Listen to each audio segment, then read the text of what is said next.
Hello everyone and welcome to Smart World with CNBC. Bonjour à tous et bienvenue dans notre édition spéciale des élections américaines de Smart World with CNBC. On sera rejoint par plusieurs invités tout au long de cette émission de 2 heures en direct. At the top of this program, the latest results of the elections, and we'll focus on the swing states, and then we'll go over the latest stakes at the cybersecurity events. Hi, welcome to Smart World. Let's go.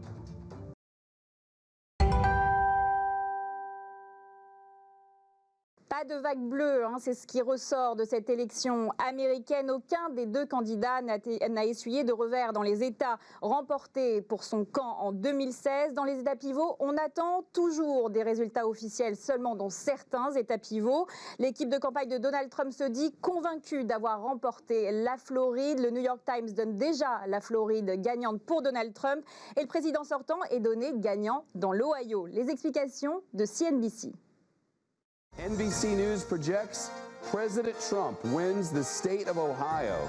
No Republican has ever won the presidency without carrying Ohio, and the state swung hard to President Trump in 2016. It was very much a toss-up throughout this campaign, and now NBC News projects that Ohio and its 18 electoral votes go to Donald Trump. Now, the overview here is Ohio's nearly flawless record of choosing presidential candidates since the 1940s has made it one of the most cited battleground states in all the land. And Democrats have worried that its demographic shift, an aging and whiter and more working class population, could pull this state to the right. We'll leave the reasons for the analysts the rest of the night and tomorrow. For now, the call is in, and Ohio goes to President Trump. And there you have it. He has a 459,000 vote lead with 89% of all precincts reporting. The count in Ohio for NBC's purposes is over. Un autre État à surveiller, c'est aussi la Pennsylvanie. Mais pour le moment, les résultats ne seront peut-être pas connus avant vendredi. On écoute. We know that they have intentionally made the rules such that they couldn't count the early voting prior to today. So now we know we're likely going to have to wait. But what other details they have, I'm in the dark on that. Are you? Yeah, I'm also in the dark on that, Shep, but I can tell you that senior administration official I was talking about told me that over at the White House, their eyes are now turning to Pennsylvania tonight because that's going to be, they think, the big difference maker here. And it's not clear where that's going to go. Of course, Pennsylvania, my home state, I'm from Philadelphia, and that's where Joe Biden spent so much of his time campaigning, trying to run up the score in Philadelphia, hoping that he could get a tally there that would outweigh some of the more rural areas, the more pro-Trump areas of the state. And the big question is the sort of collar counties around Philadelphia. How would they go, and what kind of a suburban vote would Joe Biden be able to get? Now, though, we'll hear from officials in Pennsylvania about what's going on there in terms of how long they think it's going to take them to count, because as the night unfolds here, it's looking more and more like Pennsylvania is going to play an absolutely key role. And how long Pennsylvania takes to count, you never know. It could be how long the nation takes to find out who the next president of the United States is. It's really a good question. I now know that it's Governor Tom Wolf, excuse me, lots of talking tonight, the Democrat of Pennsylvania, who's holding this news conference. And I also have from Steve Kornacki, excuse me, that President Trump is meeting or exceeding his 2016 numbers in rural Pennsylvania. That was a key for him. And that would be balanced on the other side by the suburban and urban votes for Vice President Biden. Yeah, absolutely. The same way that Biden wants to run up the score in Philadelphia, Trump wants to run up the score in those rural counties in Pennsylvania. And as you talk about it, it seems like that's what they're doing. So a fascinating dynamic in Pennsylvania playing out tonight. And of course, with this late call in terms of counting these early votes late, this could be days now before we know the result.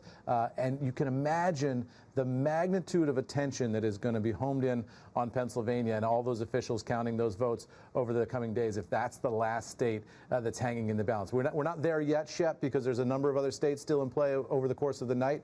So we're not saying for sure that it's going to be a multi-day affair here. But if it is, the entire global media is going to descend on the state of Pennsylvania. Et depuis la dernière demi-heure, les résultats bougent. Eva, bonjour. Bonjour Margot. Quels sont les derniers résultats? Alors ce qu'on peut dire à cette heure, Margot, vous le disiez en lancement de cette émission, les résultats sont beaucoup plus serrés que les sondages ne l'annonçaient. Beaucoup donné en effet ces dernières semaines. Joe Biden largement en tête. La tendance est tout autre.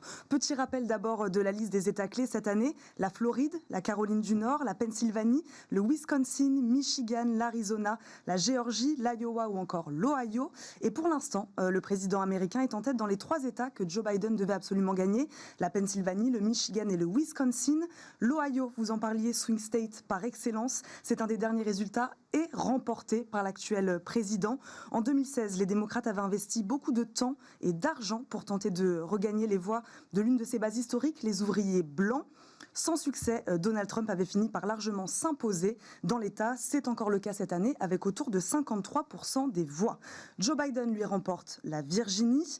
La Floride semble aussi acquise à l'actuel président, avec plus de 51% des voix.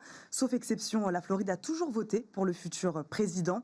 En 2016, Donald Trump avait remporté cet État sur le fil, à l'aide du vote des seniors. Cette année, il a pu compter sur les latinos, qui ont voté massivement pour lui, même plus qu'en 2016. Vous parliez de la Pennsylvanie également, Trump est en tête, autour de 56%, mais il compte encore les votes par voie postale.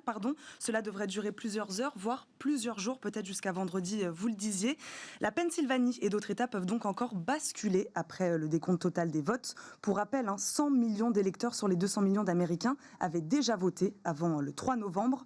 L'État du Texas, on a parlé du Texas, qui pouvait créer la surprise selon les analystes, reste finalement fidèle à l'actuel président avec 52% des voix. Le Texas n'a en effet plus voté démocrate depuis Jimmy Carter en 1976. Le Mississippi est aussi remporté par Donald Trump. Trump est également en tête en Géorgie avec 53,5% des voix. Il ciblait dans cet État notamment les femmes blanches des banlieues aisées. Biden, lui, est en tête dans l'Arizona, autour de 53% des voix. Joe Biden voulait frapper un grand coup dans cet État du Sud-Ouest qui n'a plus voté démocrate depuis 1996. Aucun suspense également du côté de la Californie, de l'Oregon et de Washington. Biden remporte ces 3 États et remporte la Californie à plus de 68%. Et enfin, c'est très serré en Caroline du Nord. La Caroline du Nord qui compte 15 grands électeurs. Donald Trump comptait vraiment ici sur la population blanche, rurale et plutôt âgée, ainsi que les évangélistes dont le soutien lui a été essentiel en 2016. En nombre de grands électeurs, on compte à peu près pour l'instant 205 grands électeurs pour Joe Biden contre 136 pour Donald Trump. Donc pour conclure, Margot, faisons quand même très attention car je vous le disais, beaucoup de votes n'ont pas été comptabilisés. Un mot aussi de Joe Biden s'est exprimé il y a quelques minutes. Il s'est dit confiant sur sa victoire et il se dit en bonne voie pour l'emporter. Donald Trump lui a déjà répondu. Il accuse les démocrates de vouloir voler l'élection. Merci Eva. Grégoire, les marchés. Ouais, les marchés, effectivement, alors c'est la beauté des marchés, c'est-à-dire qu'ils réagissent à chaud à chaque type d'événement. Petit disclaimer quand même, quand on est sur des événements aussi chauds que l'élection américaine, avec tout le suspense qui va avec, il faut prendre ces réactions de marché avec un peu de recul. Et on voit d'ailleurs des marchés qui réagissent avec beaucoup de modération, notamment par rapport à ce qui s'était passé en 2016. On avait vu des mouvements très violents sur les marchés au moment de l'annonce des premiers résultats, donnant la possible victoire de Donald Trump. Donc en 2016, on avait vu une très forte baisse des marchés pendant quelques heures avant une remontée spectaculaire, donc des swings, des mouvements de marché très violents. On n'est pas du tout dans ce schéma aujourd'hui. Ce que constatent les marchés à ce stade, c'est que le scénario d'un blue sweep, d'une vague bleue, est à écarter. C'est déjà une première certitude ce matin. C'est plutôt une nouvelle positive pour les marchés, il faut le dire. On voit le dollar qui monte un peu, on voit les taux longs américains, le taux à 10 ans notamment, qui baisse un petit peu autour de 0,80% ce matin. Et puis on voit à travers les marchés dérivés la réaction des marchés boursiers de Wall Street, avec notamment un Nasdaq qui est en progression de plus de 2,5%. Le Nasdaq futur, au moment où on se parle, progresse de plus de 2,5%. Pourquoi est-ce que le fait d'écarter ce scénario de blue sweep est positif pour les marchés? Parce que à travers le scénario de la vague bleue, il y avait l'idée que Joe Biden allait avoir des marges politiques, des marges de manœuvre politiques très importantes pour faire passer l'ensemble de son programme, c'est-à-dire aussi bien les dépenses fédérales, les dépenses budgétaires très importantes dans le programme de Joe Biden, mais également la partie fiscalité, hausse d'impôts qui devait financer une partie de ces dépenses budgétaires. Et on sait que Joe Biden veut remonter notamment le taux d'imposition sur les sociétés de 28 de 21 à 28%, pardon. Ce qui est plutôt un vent contraire pour les marchés. Quand on regarde les entreprises cotées, on sait que c'est un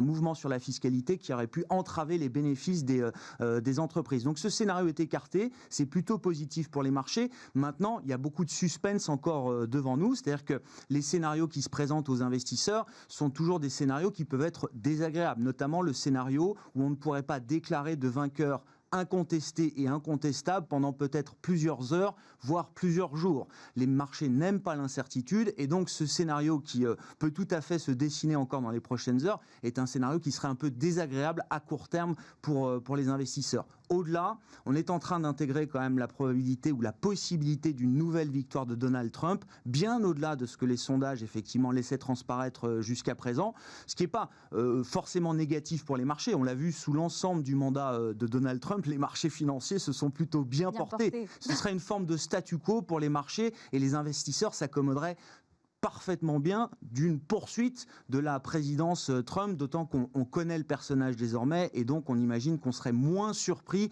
qu'en 2016 des réactions et d'une stratégie trumpienne poursuivie à la Maison-Blanche. Et puis l'autre scénario qui serait un peu le scénario cerise pour le gâteau pour les investisseurs, c'est une victoire de Joe Biden qui est tout à fait possible encore au moment où on se parle. Les États clés ne sont pas encore dépouillés et ça prendra sans doute plusieurs heures, voire plusieurs jours pour avoir ce résultat définitif. Joe Biden à la présidence et un congrès qui resterait partagé, c'est-à-dire ce phénomène de blue sweep qui ne se matérialiserait pas et le congrès, le Sénat notamment qui resterait républicain. Et pour les marchés, finalement, c'est le meilleur des deux mondes. C'est-à-dire qu'on a quand même un changement à la présidence, on tourne la page Trump d'une certaine manière et en même temps, Joe Biden n'a pas les marges de manœuvre politiques suffisantes pour faire passer ces hausses d'impôts. Et donc ça, c'est un scénario qui serait plutôt favorable pour les marchés. Ce qu'il faut retenir à ce stade, c'est que c'est le calme qui domine sur les marchés. On voit quelques mouvements ici et là. Les marchés asiatiques qui sont ouverts pour l'instant sont assez tranquilles et observent avec une tonalité plutôt positive ce qui est en train de se passer. Mais le vrai enjeu, ce sera évidemment l'enjeu de savoir si on peut désigner un vainqueur incontestable et incontesté dans les prochaines heures ou les prochains jours aux États-Unis. Donc pour l'instant, même s'il y a de l'incertitude, les marchés s'en accommodent pour l'instant. Très bien. En tous les cas, Grégoire, avant ces résultats, les analystes s'attendaient à beaucoup de volatilité sur les marchés. Ce qui n'est pas le cas. Voilà, une prévision à nouveau déjouée. Voilà. Et Austan Goolsbee, ancien conseiller économique de Barack Obama, président exécutif d'UBS en Amérique, étaient les invités de CNBC. Je vous laisse regarder ce reportage. As the president has strengthened his position that many thought he was in earlier today, what do you make of that?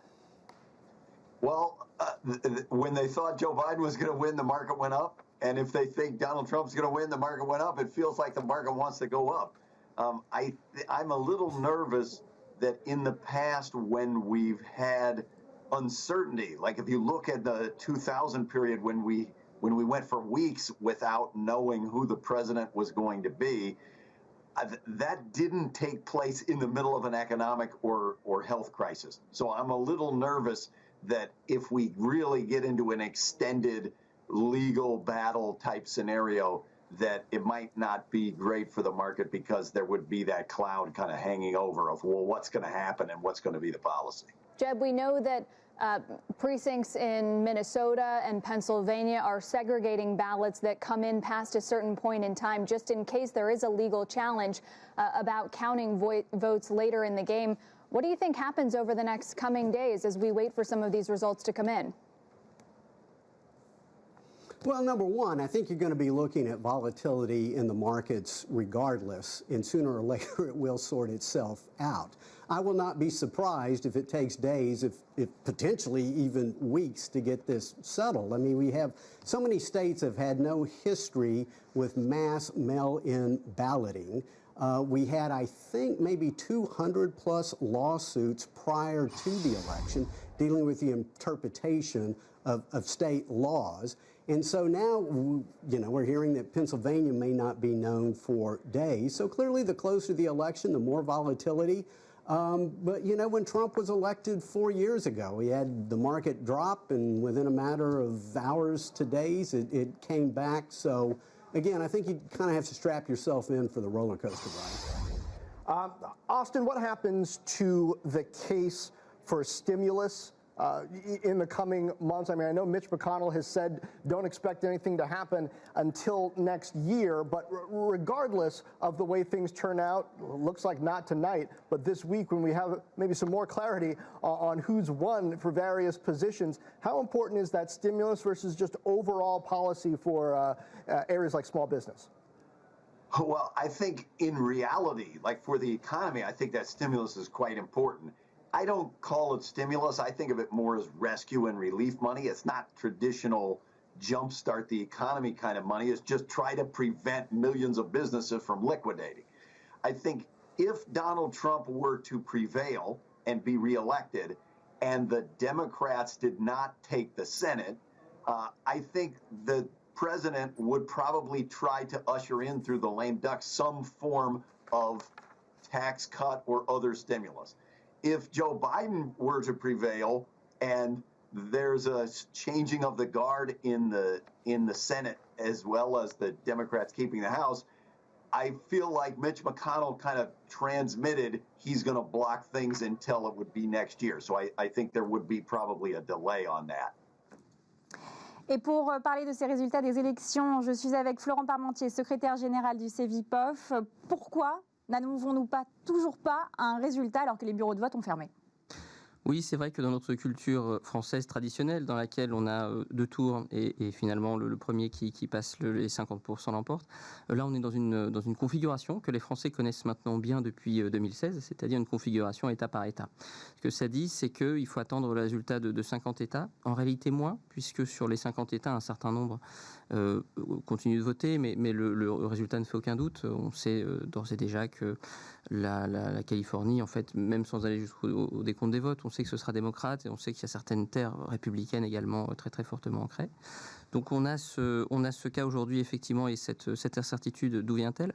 D'abord d'une très forte polarisation du débat qu'on a assisté aux États-Unis, auquel on a assisté pendant la campagne. Cette polarisation a entraîné une assez forte mobilisation des électeurs d'un côté et de l'autre. Et effectivement, il y a peut-être un fait qui était intéressant avant le scrutin, qui était le nombre d'inscrits. Chaque année, en fait, avant les élections, il y a de nouveaux inscrits sur les listes électorales. Et il faut observer qu'aux États-Unis et dans certains États, vous avez la possibilité d'être inscrit comme démocrate ou républicain. Et en l'occurrence, les inscriptions des républicains étaient plus fortes que celles des démocrates dans un certain nombre d'États. Et y compris en fait dans des États comme celui dont on a parlé aujourd'hui, qui est de la Floride, où l'écart déjà entre les inscrits démocrates et les inscrits républicains était toujours à l'avantage des démocrates, mais d'une moindre mesure en fait qu'en 2016. Donc là, on pouvait sentir effectivement qu'il y avait une forme de signal faible. Après, tous les signaux faibles ne se valent pas, c'est-à-dire on a tendance à dire que celui qui gagne l'Ohio remporte l'élection, ou celui qui gagne la Floride remporte l'élection. Il y a toujours des exceptions, etc. Mais en tout cas, c'était effectivement l'un des enjeux. Donc cette mobilisation, issue de la polarisation, donne lieu finalement aujourd'hui à une incertitude. Et c'est là en fait où on arrive, c'est-à-dire dans les États, d'abord il y a beaucoup de votes à décompter, ce qui n'est pas forcément le cas, et puis la particularité d'une année Covid, c'est peut-être là-dessus qu'il faut terminer, c'est qu'effectivement les votes par anticipation sont comptés dans certains cas déjà, ne le sont pas encore dans d'autres, n'arriveront que plus tard dans d'autres États. Donc on voit que rien que sur ce cas précis des votes par correspondance qui sont très marqués en faveur du candidat démocrate, on voit que ça introduit une incertitude qu'on n'avait pas vue jusqu'à présent. Et justement, les analystes disaient, si un des candidats remporte la Floride, il aura gagné cette élection. Mais ce n'est pas si simple que ça. En réalité, ce qui se passait, c'est si Donald Trump perdait la Floride, il perdait l'élection, à coup sûr. La différence, c'est que Joe Biden peut remporter l'élection sans la Floride. En réalité, ce sont les 3 États du Nord actuellement qui font la différence. Donc on les connaît, la Pennsylvanie, le Michigan, le Wisconsin. Et en fonction des résultats de ces 3 États, on aura une orientation très très claire de là où va aller la prochaine victoire. Je vais me tourner vers Julien Nossetti, avec qui on va parler de cybersécurité. Julien, je voudrais savoir, est-ce que c'est possible d'avoir encore des cyberattaques ou une ingérence à ce stade de l'élection ? Alors c'est évidemment tout à fait possible. Là, on est vraiment dans un contexte d'incertitude et les cyberattaques et les manipulations d'informations n'aiment rien de tant que d'exploiter des vulnérabilités et des incertitudes. Là, on évoquait cette nuit encore une période de quelques jours 72 heures avant l'établissement de résultats définitifs, solides, qui permettraient d'annoncer une victoire nette d'un des deux candidats. Et ça, c'est évidemment un genre de situation qui est propice à la perpétration de cyberattaques. Donc, on peut évidemment tout imaginer à ce stade. Après, il ne faut pas non plus être dans une posture anxiogène. Il y a évidemment des dispositions qui ont été prises par les autorités américaines de cybersécurité, le CISA notamment, qui ont anticipé ce cas de figure. Et puis depuis 2016, il y a toute une configuration du système politique américain et des institutions du pays pour essayer de renforcer cette résilience cyber et de faire en sorte que des puissances hostiles, évidemment on pense à la Russie, mais la Chine et l'Iran ont également été pointés du doigt ces dernières semaines ou ces derniers mois. Ce sont des pays qui sont aussi tout à fait capables de perpétrer une attaque sur le plan cyber. Et on parle beaucoup évidemment des infrastructures de vote américaines qui seraient plus vulnérables à des failles informatiques, à des attaques. Donc ça c'est évidemment un sujet qui est suivi de très très près, sachant qu'on l'a relevé tout à l'heure avec Florent Parmentier. Les modalités de vote, sont extrêmement différentes en fonction des États et les comportements des électeurs aussi varient beaucoup. Donc tout ça, pour résumer, est quand même assez propice à une exploitation par le biais du cyber. Et en 2016, on parlait beaucoup de l'ingérence russe, mais ce n'est pas forcément le cas lors de cette élection. On parle plutôt d'une ingérence intérieure, en fait, de plusieurs groupes, peut-être des suprémacistes blancs, qui essayent de dissiper un peu les réseaux sociaux. Qu'est-ce que vous en pensez ? Alors effectivement, ça c'est une évolution assez notable par rapport à 2016, avec une petite nuance, et après je développerai une petite nuance, c'est qu'en 2016, les interférences, le travail qui a été fait par les intermédiaires russes avait quand même ciblé les mouvances d'extrême droite au sens large aux États-Unis et aussi en Europe. Là, ce qui se passe, c'est visiblement un très fort retrait de la part de la Russie, voire une non-interférence. On verra ce qui sera établi par la suite. Mais effectivement, les manipulations d'informations ciblent bien davantage en fait l'interne aux États-Unis. On a beaucoup parlé de cette mouvance radicale QAnon, qui, pour faire très court, se caractérise par un niveau de complotisme assez élevé et qui a des relais un peu partout dans le pays. Contre la société libérale, c'est... Tout à fait. Voilà. Et qui postule pour un État profond qui dirigerait en sous-main les États-Unis à la place des dirigeants. Mais effectivement, ces manipulations, elles viendraient davantage de la sphère intérieure. Et ça, évidemment, ça trouve un relais bienvenu avec les réseaux sociaux. Je vais me tourner vers Florent Parmentier, juste avant de terminer cette séquence. L'Ohio, normalement, ne se trompe jamais. Et là, l'Ohio est à Trump. Qu'est-ce que ça veut dire concrètement ? Ça veut dire effectivement que les élections en tout cas, les exceptions sont faites en général pour être démenties. On verra si c'est le cas en fait ou si ce n'est pas le cas. Effectivement, c'est un État un peu emblématique et de fait, c'est un État qui fait plutôt partie de ces États industriels, un peu comme les trois qui vont nous intéresser à présent. Donc oui, j'ai envie de dire, ça peut donner une indication, mais à ce stade, en fait, absolument rien n'a encore fait. Selon vous, tant qu'on n'a pas les États de la Rust Belt, donc les États du Nord, oui. Ouvriers. Oui, parce que vous avez là un certain nombre d'États que Donald Trump doit défendre et doit absolument gagner. Et donc, en fonction de ça, effectivement, on aura véritablement le fin mot de l'histoire. Merci Florent Parmentier, merci Julien Nossetti. Restez avec nous sur Bismart. Après une courte page de pub, on reviendra sur les derniers résultats. Merci à vous.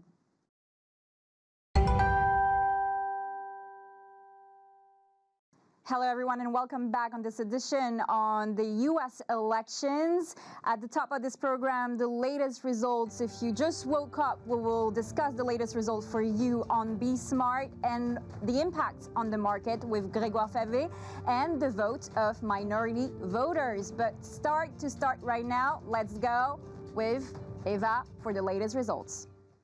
Oui, Margot. Alors, pas de vague bleue et pourtant Joe Biden reste confiant. Il s'est adressé tout à l'heure à ses supporters dans le Delaware. On l'écoute. Good evening. Your patience is commendable.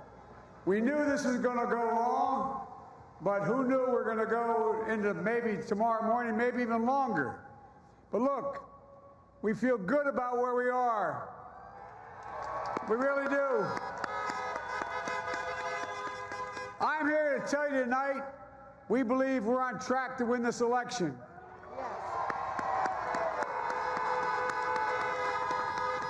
We knew because of the unprecedented early vote and the mail-in vote that it was going to take a while. We're going to have to be patient until the hard work of tallying the votes is finished. And it ain't over till every vote is counted, every ballot is counted.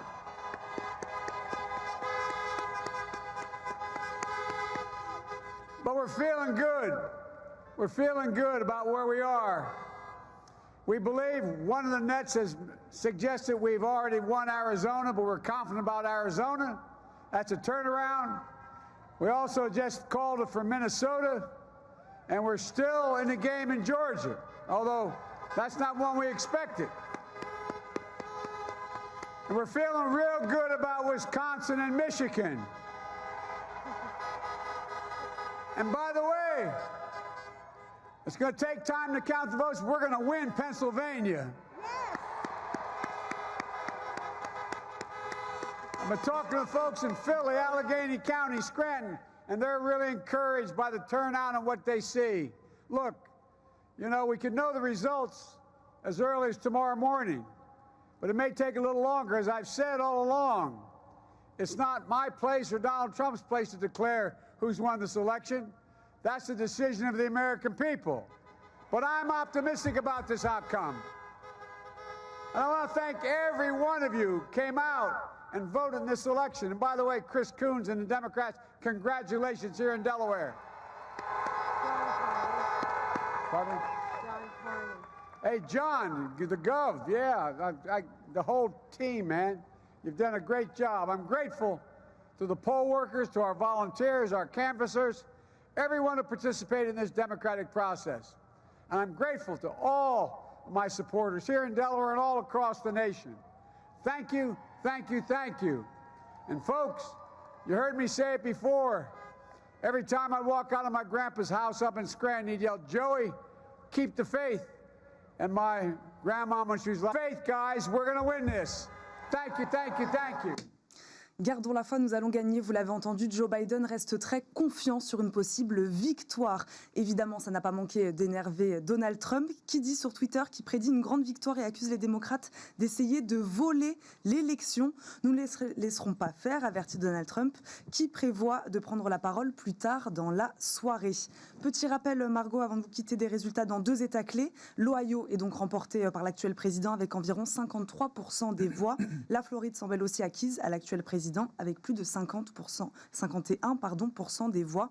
Une autre élection, Margot, il faut en parler, celle de la Chambre des représentants. Les démocrates gardent le contrôle de la Chambre. Ils conservent et même renforcent leur majorité. Les démocrates devraient gagner entre 4 et 5 sièges supplémentaires. Ils détiennent actuellement 232 des 435 sièges. Merci Eva, on va garder un œil justement sur les états pivots et on garde un œil aussi sur les marchés, Grégoire. Oui, ce qu'il faut retenir ce matin, Margot, c'est que les marchés sont calmes. Contrairement au scénario de 2016 qui avait été une véritable surprise, une rupture par rapport à ce que les investisseurs attendaient. On n'est pas du tout dans ce schéma ce matin, même si on peut écarter effectivement l'idée d'un blue sweep, d'une vague bleue, ce qui est d'ailleurs plutôt pour plaire aux investisseurs. Il n'y a pas de mouvement violent sur les marchés comme on avait pu l'observer à l'annonce des premiers résultats en 2016. Écarter le scénario d'un blue sweep, c'est plutôt favorable pour les marchés parce que ça enlève l'idée que Joe Biden, s'il devenait le prochain président américain, aurait suffisamment de marge de manœuvre politique, notamment au Sénat. On rappelle que c'est quand même la clé aujourd'hui du pouvoir américain, hein, le pouvoir législatif et le Congrès dans son ensemble. Les démocrates gardent le contrôle de la Chambre, mais le Sénat est remis en jeu en partie aujourd'hui également. Écarter ce scénario-là, c'est donc écarter l'idée que Joe Biden pourrait dépenser et augmenter les impôts, parce que c'est quand même une des pièces maîtresses du programme économique de Joe Biden, la réforme fiscale, à l'inverse de la réforme fiscale de Donald Trump, qui serait de remonter les impôts. Donc en écartant ce scénario, on écarte un schéma de rupture pour les investisseurs qui se focalisent alors sur les scénarios restants, c'est-à-dire l'idée que Joe Biden pourrait toujours devenir président, ça reste sur la table au moment où on se parle, avec un Congrès qui resterait divisé, donc une forme de blocage, on n'aurait pas forcément les hausses d'impôts de Joe Biden, et puis le schéma Trump, là aussi, et on a vu d'ailleurs au fur et à mesure des premiers résultats,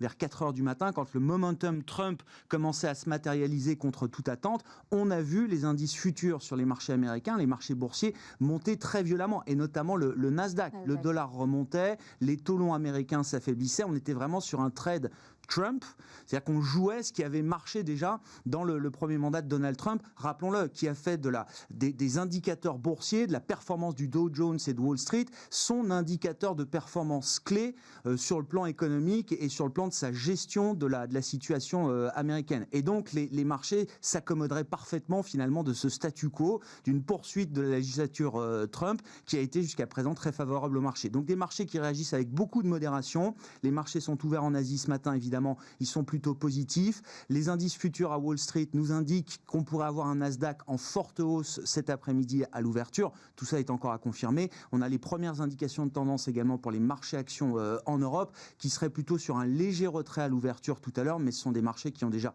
beaucoup progressé, rebondi ces 2 derniers jours. Donc une situation plutôt calme sur les marchés, en attendant d'y voir plus clair, peut-être dans les prochaines heures, voire dans les prochains jours. Je rappelle juste pour finir, Margot, il y a un scénario qui serait très désagréable pour les investisseurs, c'est celui d'une incertitude prolongée. C'est-à-dire qu'on se satisferait d'une situation politique un peu bloquée aux États-Unis avec un congrès partagé. En revanche, ce que le marché n'aimerait pas, c'est d'avoir l'incapacité de désigner un vainqueur incontestable et incontesté rapidement dans la situation actuelle, épidémique notamment, qui est toujours très importante aux États-Unis. Surtout si l'un des candidats conteste effectivement, le vote. avec un scénario de contestation qui va d'une contestation pour la forme à une contestation très forte devant plusieurs juridictions jusqu'à la Cour suprême, et le 14 décembre qui est, je crois, la date à laquelle la Cour suprême américaine doit désigner un vainqueur de cette élection présidentielle. Si elle doit trancher. Et ouais. Merci Grégoire. Les démocrates devraient donc garder la Chambre des représentants, c'est ce que vous nous aviez dit, Eva. Selon les projections, ils devraient gagner entre 4 et 5 sièges supplémentaires. Les démocrates détenaient jusque-là 232 des 435 sièges, alors que les républicains contrôlaient le Sénat. Sujet de CNBC. Well, Shep, NBC News is now projecting that Democrats will maintain their majority in the House. Now, this is something that had been expected. The real question now is going to be how large that majority will be. We had heard from some top Democrats that they could expand their number of seats by anywhere from 10 to 12. But House Speaker Nancy Pelosi has not wanted to make any predictions. Perhaps she doesn't want to jinx it.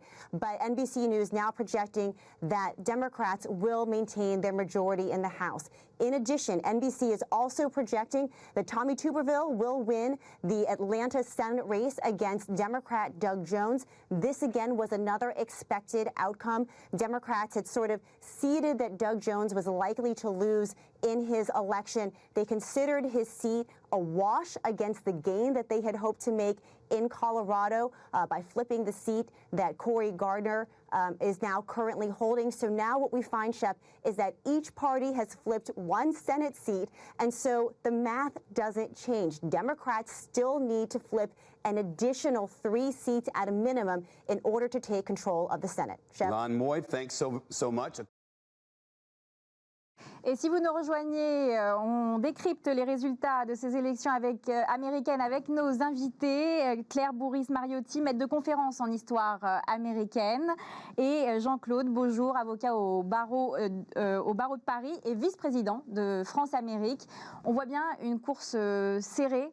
Est-ce que ça veut dire que l'Amérique est plus divisée que jamais, Claire ? Ah non, je ne pense pas qu'elle soit plus divisée que jamais. Elle était déjà bien divisée. La course est serrée comme prévu, en réalité. On savait bien qu'on n'aurait pas les résultats ce matin et qu'il faudra attendre sans doute encore plusieurs heures, voire plusieurs jours, en réalité, le temps que les votes par correspondance soient comptés. Donc, ce n'est pas très surprenant. Est-ce qu'il y a un effondrement du vote afro-américain cette année ? Alors non, en revanche, il n'y a pas d'effondrement. Les Afro-Américains semblent s'être davantage mobilisés que pendant la précédente élection. Simplement, il y a quand même des écarts de vote au sein de la minorité africaine-américaine, dans le sens où tous les Africains-américains ne votent pas de la même façon. Certains votent pour Trump, votent républicains, votent en tout cas conservateurs, disons, tandis que les plus jeunes votent plutôt démocrates. Encore que, on l'a vu, les jeunes de 30 ans et moins de 30 ans étaient plutôt pour Sanders, et donc hésitaient dans les interviews qu'on a pu entendre non pas entre Biden et Trump, mais entre Biden et ne pas aller voter. Jean-Claude Beaujour, est-ce que Joe Biden est vraiment populaire chez les électeurs afro-américains? Est-ce que le fait d'avoir été le vice-président de Barack Obama, ça aide justement pour cette élection? Je crois qu'il en tire au moins un certain crédit, puisqu'effectivement Barack Obama a fait campagne pour lui. Obama a quasiment fait du porte-à-porte pour lui.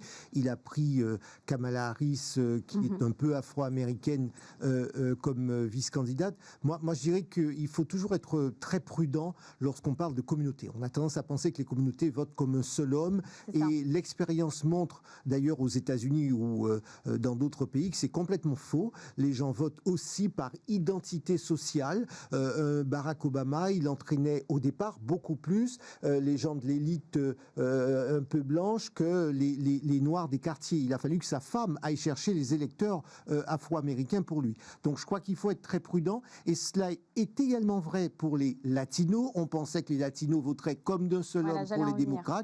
Et en Floride, on voit bien que les latinos ont voté beaucoup pour Donald Trump. D'ailleurs, à l'intérieur des latinos, il y a des sous-communautés, c'est les Cubains américains qui ont voté pour Donald Trump. Il y a une question religieuse qui peut jouer. Quand on est latino, on est avant tout catholique.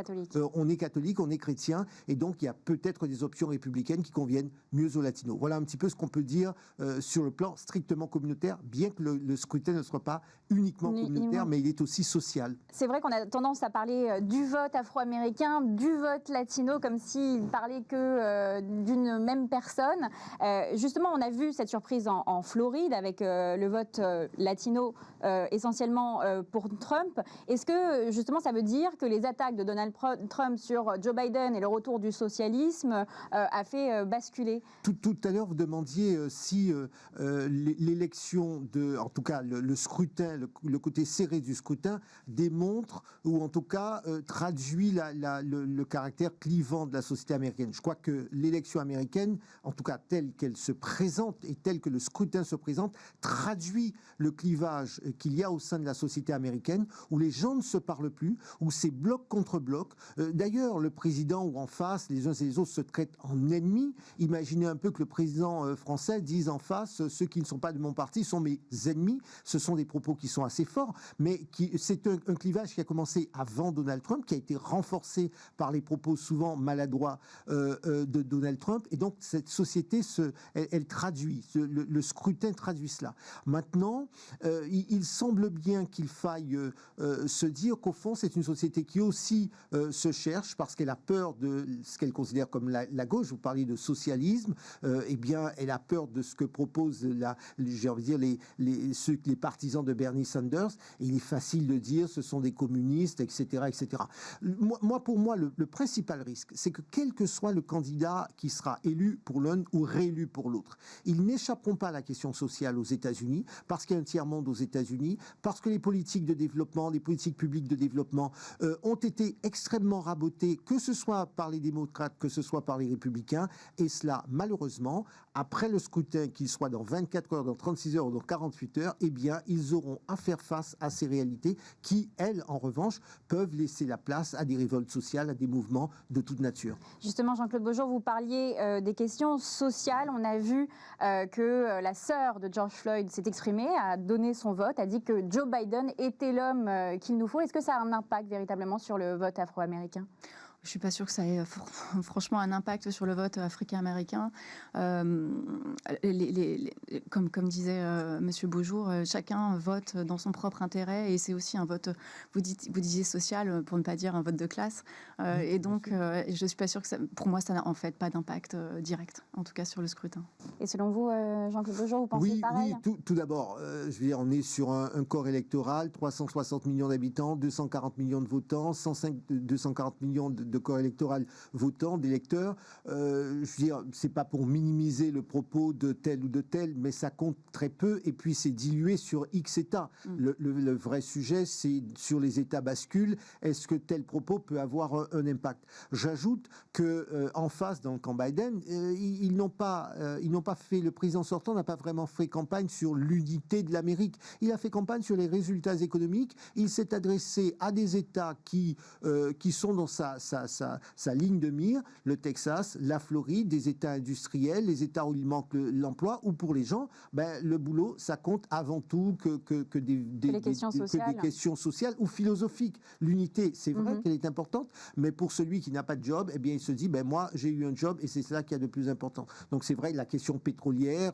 est-ce qu'il faut réduire la consommation énergétique, comment faire la transition énergétique? Le président sortant s'en est très bien tiré en disant, moi, je vais vous sortir de là, de cette situation économique, et c'est comme ça que l'électeur, j'ai envie de dire, moyen au sens mathématique du terme, la moyenne des électeurs réagissent. Et justement, s'il n'y avait pas eu la crise Covid, on aurait eu donc une vague trumpiste énorme. Pas forcément, assez difficile de se projeter de cette façon-là. Le Covid a eu un double effet. Bon, il y a bien sûr le taux de mortalité accru et plus important chez les Africains-Américains que chez les Blancs. Mais le coronavirus a aussi fait perdre 2 fois plus leur emploi aux Africains-Américains qu'aux Blancs. Donc en fait, on en revient toujours plus à la question économique qu'à la question de la santé, là, pour le coup. Même si, effectivement, mais tout le monde est concerné par cette question de santé, et y compris les minorités. Toute minorité, pas seulement les Africains-Américains. Ouais. Oui. Non, il est difficile de refaire le film à l'envers. Oui. En revanche, une chose est certaine, c'est que le fait qu'il y ait eu le Covid a un peu galvanisé Joe Biden, qui a pu s'opposer au président, parce que finalement, il aurait pu, pour faire campagne, il faut aussi avoir face à son contradicteur des éléments qui puissent bousculer. Il savait très bien qu'il était compliqué de faire campagne frontalement sur la question de l'Obamacare, de la question de santé, parce que c'est une question qui techniquement est compliquée, en tout cas vue d'un point de vue américain. Fallait trouver quelque chose. Il a trouvé la gestion du Covid et donc une occasion de s'opposer au président. Mais en s'opposant au président, il a aussi créé de l'autre côté une mobilisation, parce que ça a galvanisé Trump et ses troupes qui se sont dit, maintenant je vais y aller franchement. Et on voit bien que le président a fait considérablement campagne. Il est allé 3 ou 4 fois la semaine dernière en Pennsylvanie. Vous imaginez, rien qu'en Pennsylvanie, il est allé 3 ou 4 fois. Donc on sent bien que ça l'a galvanisé. Donc j'ai envie de dire, le film en sens contraire est compliqué à faire. Une chose est certaine, c'est que contre camp, ils se sont, ça a un peu mobilisé, et c'est peut-être ce qui fait qu'aujourd'hui, il y a une certaine vague favorable à Donald Trump, parce que ses troupes se sont mobilisées, ce qu'il n'aurait peut-être pas fait s'il n'y avait pas eu le Covid, s'il n'y avait pas eu un Joe Biden un peu plus mordant. Justement, on parle cette année beaucoup de la Géorgie comme un État pivot. Pourquoi ? Alors, sans aucun doute, parce que les Africains-Américains représentent 30% du corps électoral en Géorgie, et donc leur vote compte effectivement beaucoup. C'est un État pivot parce que c'est un État qui pouvait éventuellement basculer démocrate, mais en l'occurrence, ça a l'air mal parti. Voilà, c'est plus... Ça va certainement rester républicain. On en parlait aussi parce qu'il y a eu une sorte de... Là, ces 4 dernières années, un léger changement démographique, c'est-à-dire qu'un certain nombre d'Africains-Américains ont émigré, si je puis dire, en interne vers le sud des États-Unis, et notamment la Géorgie. C'est aussi pour ça qu'on regardait pas mal la Géorgie ou la Caroline du Nord. Est-ce qu'on parle de la communauté afro-américaine, surtout dans les villes comme Atlanta en Géorgie, ou plus dans les banlieues? Ça, c'est aussi important pour la division démographique au sein de l'État? Oui, de toute façon, dans ces États-là, les Africains-Américains se regroupent plutôt autour des villes que dans la campagne, qui est traditionnellement habitée par les Blancs, qui est donc l'électorat principal de Donald Trump.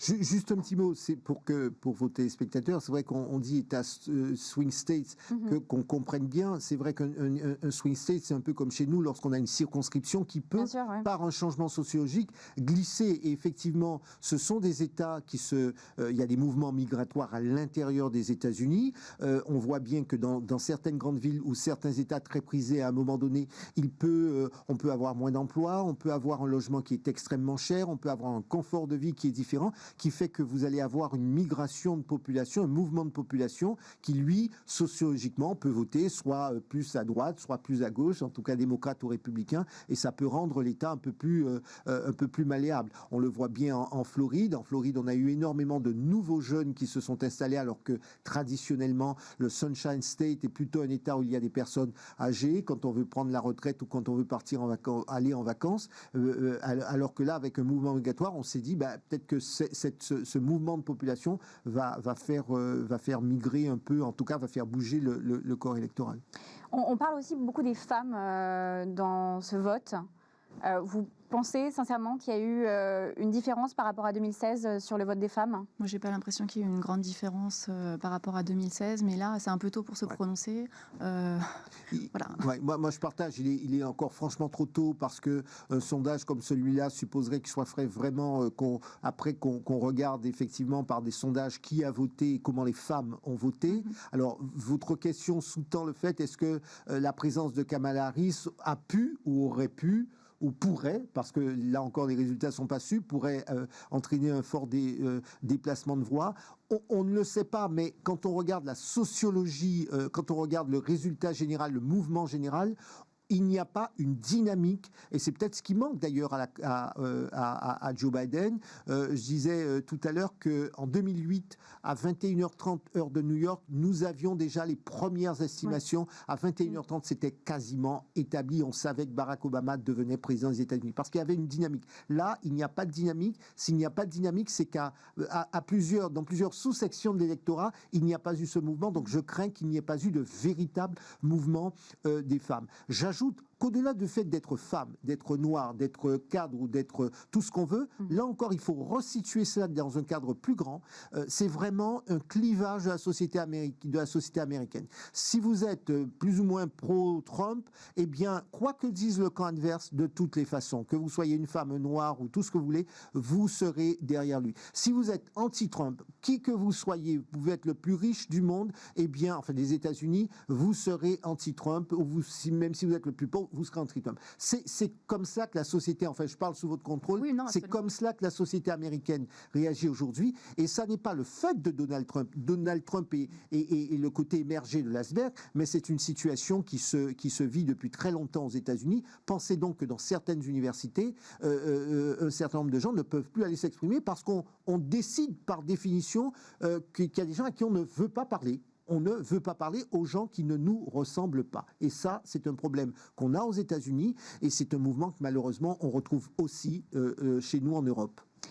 Il y a dans un des États qui est justement divisé, on le donnait en avance pour Joe Biden, c'est le Wisconsin, où justement il y a eu des problèmes de sujets sur la question raciale. Pourquoi le Wisconsin est tant un État clé cette année ? C'est un État clé parce que je crois que les démocrates voulaient à tout prix récupérer le Wisconsin. C'est un État clé parce que c'est un État qui a souffert économiquement parlant. Et donc, voilà, c'était important. Mais comme tous ces États du Nord industriels, historiquement industriels, il était important pour les démocrates de récupérer des voix là où Hillary Clinton en avait perdu parce qu'elle ne convainquait pas. Est-ce qu'il y a des États qui vous ont surpris ? Des résultats dans certains États. Là, déjà, on a certains États pivots qui donnent certains résultats. Non, je suis navrée, je ne suis pas du tout surprise pour l'instant. Non, vous savez, que la Floride demeure... ce qui est intéressant, c'est de voir que la Floride Trump gagne la Floride, mais avec une avance plus importante que la dernière fois face à Hillary Clinton. Ce qui est surprenant, c'est qu'on voit bien que certaines attaques, dans un sens ou dans un autre, n'ont pas joué. C'est-à-dire que les États qui étaient globalement républicains le sont restés, les États qui étaient globalement démocrates le sont restés. Finalement, l'élection va se jouer entre le Wisconsin, la Floride, maintenant le Michigan et puis la Pennsylvanie. Voilà, c'est vraiment là que ça se joue. Le reste ne bougera pas. Et justement, vous relancez sur la Pennsylvanie, l'État d'où vient Joe Biden, c'est là où il est né, à Scranton. Vous pensez qu'on va avoir ça va mettre du temps à avoir les résultats dans cet État? Certains analystes pensent jusqu'à vendredi. Oui, c'est à cause de cette histoire de vote par correspondance, c'est-à-dire que tous les États ne fonctionnent pas de la même façon. Alors, il faut vraiment rappeler qu'aux États-Unis, on ne gagne pas l'élection présidentielle au niveau national, on la gagne vraiment État par État. Et puis, chaque État a sa propre façon de fonctionner sur à peu près tout, la façon dont on doit s'inscrire sur les listes électorales, la façon dont on vote, quand est-ce qu'on commence à voter, quand est-ce que le vote se termine, etc. Enfin non, il se termine toujours le même jour, mais pour ce qui est du comptage des votes par correspondance, la Pennsylvanie fait partie de ces États qui ne commencent pas à compter avant la fin de la journée de l'élection. Et donc maintenant, il y a 350 000, je crois, bulletins à dépouiller et ça va prendre un certain temps. Et c'est exactement ce que Joe Biden a dit cette nuit aux États-Unis. Il vient de s'exprimer. Et d'ailleurs, j'ai trouvé que c'était pas un très bon signe le fait qu'il s'exprime cette nuit aussi rapidement et en étant aussi prudent, en disant qu'il allait falloir qu'on n'aurait pas les résultats tout de suite, qu'il faudrait compter tous les votes. Alors certes, il faut garder la foi, mais c'était pas très encourageant. Il sait que la Pennsylvanie, c'est loin d'être gagné. Là, actuellement, Trump alors tout n'a pas été dépouillé encore, mais Trump a une très nette avance de, il me semble, 500 ou 600 000 voix. Donc même en admettant que les 350 000 votes par correspondance soient en faveur de Biden, ça reste compliqué. Alors tous les bureaux n'ont pas encore terminé de dépouiller, mais vraiment la Pennsylvanie, pour l'instant, c'est très très loin d'être gagné pour Biden. Alors, Pennsylvanie, c'est 20 grands électeurs, oui. Oui, moi je n'ai pas entendu son discours de la même façon. Je crois que je l'ai entendu de manière un peu préjudiciaire, en disant c'est une façon de dire à l'adversaire on va compter tous les suffrages exprimés, envoyés par correspondance, on va aller jusqu'au bout, vous n'allez pas arrêter, vous n'allez pas nous faire une bataille en disant on va arrêter sous 24 heures ou sous 36 heures, on va se battre. Et deuxièmement, c'est aussi une façon de dire, au fond, les choses ne sont pas perdues, tout reste encore possible, et de montrer qu'il a un peu de pugnacité. Donc je comprends, il aurait préféré évidemment dire, comme je le disais tout à l'heure, à 22 heures, dire les choses sont en bonne route et se dire je vais préparer mon discours de président élect, mais dans le même temps il a fait mentir finalement, on le disait c'est Joe l'endormi, c'est Papy Joe, etc. C'est une façon de montrer qu'il est pugnace jusqu'au bout et de dire on va se battre judiciairement. C'est un message qu'il envoie aussi en cas de bataille judiciaire, qu'il envoie à son adversaire. Ce qui veut dire aussi quand même qu'il n'est pas sûr. Bien sûr. Là c'est l'évidence. Et puis il y a eu le tweet direct de Trump, comme on pouvait s'y attendre. Qui répond directement de façon. Et d'ailleurs, on n'a toujours pas les résultats de la Rust Belt, des États du Nord ouvriers. Et on va décrypter ces résultats, je l'espère, dans quelques heures sur notre antenne. Je vous retrouve après une courte page de pub. Merci à vous d'avoir été avec nous sur le plateau de Bismart. Merci.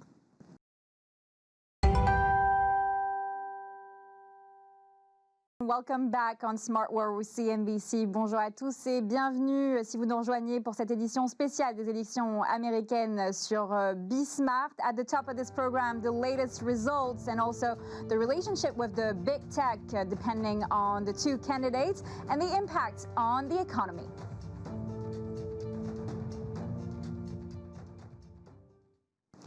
Eva, quels sont les derniers résultats? On a encore eu des nouveaux États. On va faire un nouveau point sur les résultats, Margot, notamment dans les États clés, les fameux swing states. Donald Trump remporte à ce stade l'Ohio. Il est en tête également en Floride. C'est confirmé par nos partenaires de CNBC. Regardez. It's time for another projection from the NBC News Decision Desk, and it's a big one.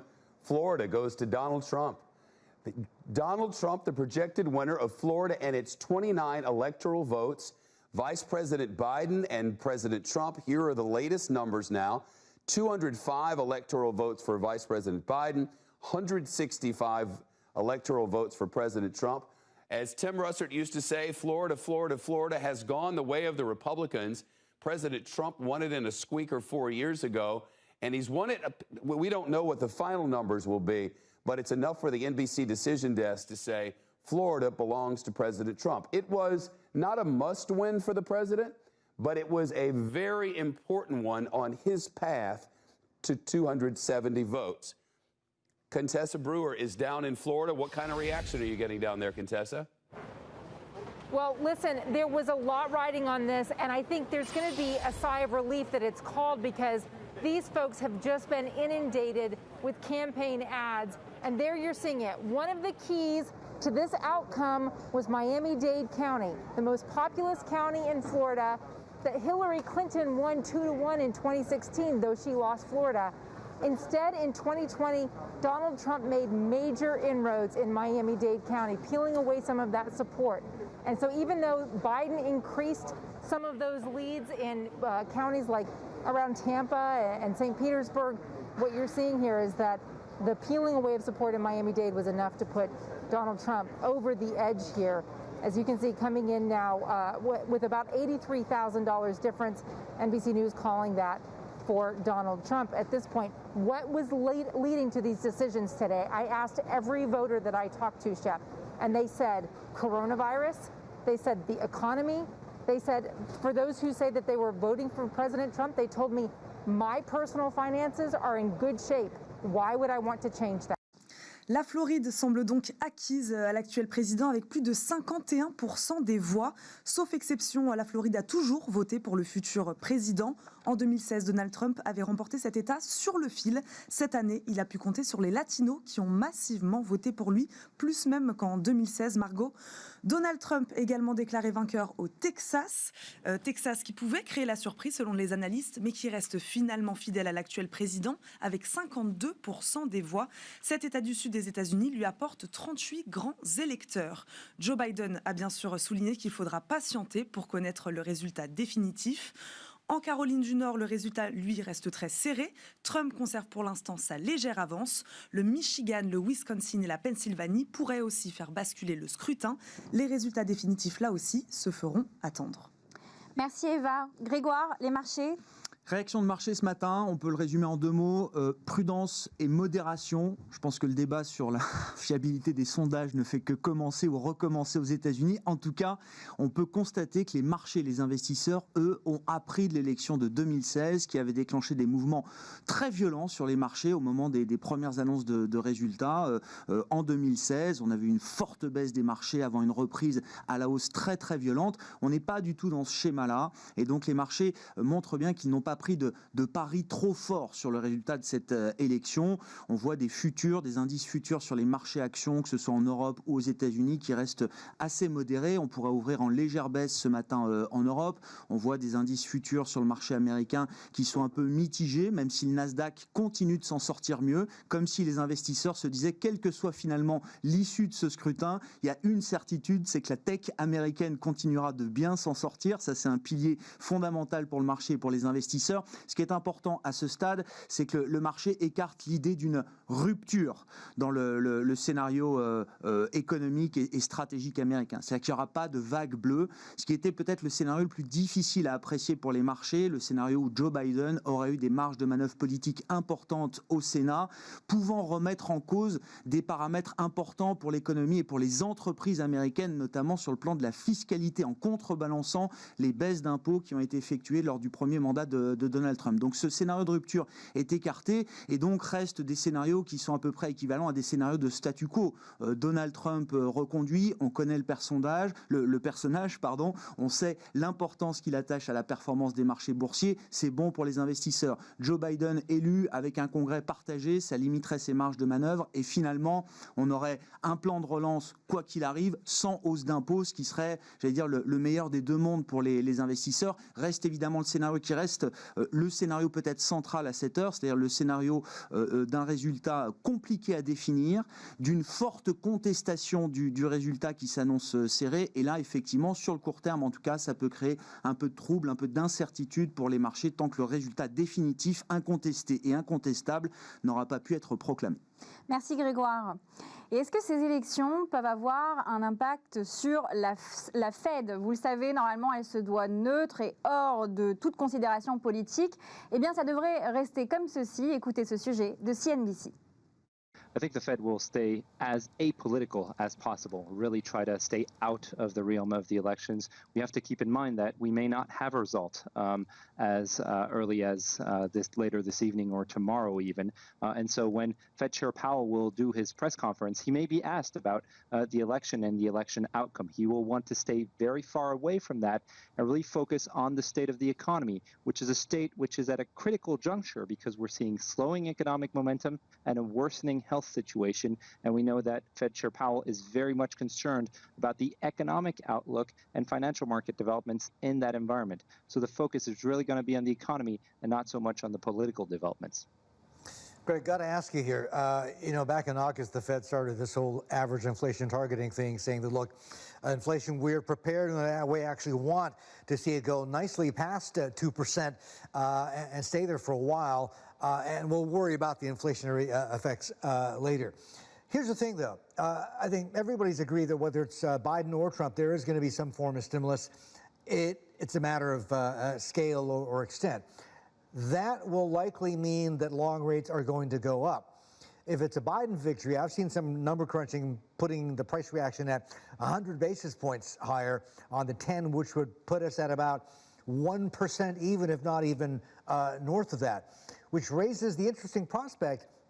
What is the Fed's threshold? When are they likely going to be forced to step in, if only to help keep financing costs for a lot of small businesses easy? That could be a very interesting development because we could see some Fed easing, essentially, of financial conditions right at a time when you're expecting more easing on the fiscal front. And that could be an interesting paradox because, as you point out, if markets start to price in a larger budget deficit, stronger economic growth, stronger inflation in the future, they might lead to higher higher long-term yields.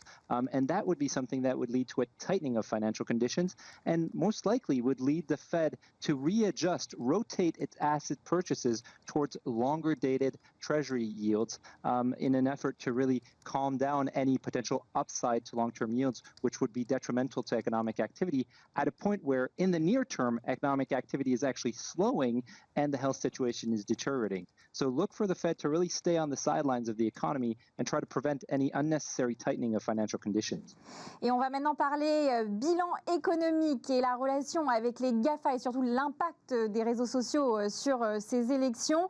Jean-Pierre Petit, vous êtes avec nous par Skype. Est-ce qu'un résultat aussi serré était votre scénario ? Écoutez, moi je ne fais pas de prévision sur les élections américaines. En 2016, je n'en avais pas fait. Par contre, ce que j'avais dit, c'était que une éventuelle victoire de Trump n'était pas une catastrophe pour les marchés, c'est tout.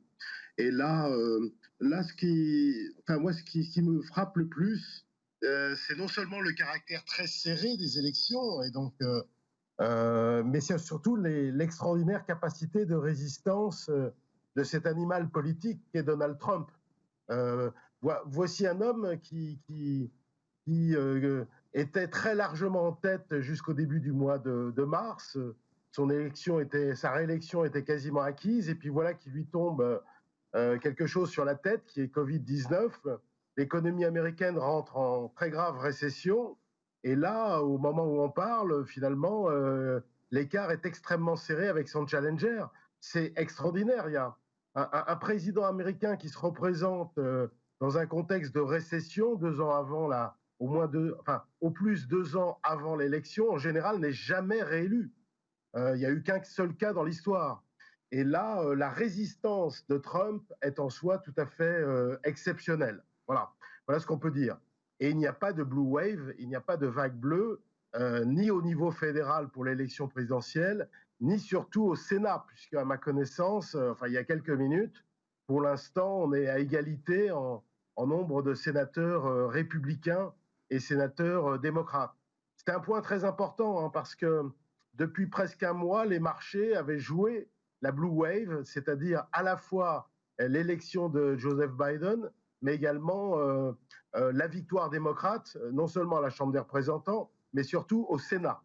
Et ça donnait corps à l'idée qu'une relance budgétaire rapide serait votée, et rapide et ample, ambitieuse, serait votée au au Congrès américain dès le mois de janvier. Donc, cela était de nature à favoriser la confiance des marchés qu'on a pu observer jusqu'à, on va dire, la semaine dernière. Le dernier Eh bien, stimulus, ça, pour l'instant, il faut attendre encore parce qu'évidemment, il y a le poids du vote par correspondance, donc on ne peut pas se baser uniquement sur les sondages, il va falloir encore attendre, mais ça, c'est pas du tout acquis. Alors, il y a autre chose qui est très importante, c'est aussi dans le scénario, hein, la crainte principale, c'était un congrès divisé, et la crainte maximum, c'était une période de confusion et de contestation des élections.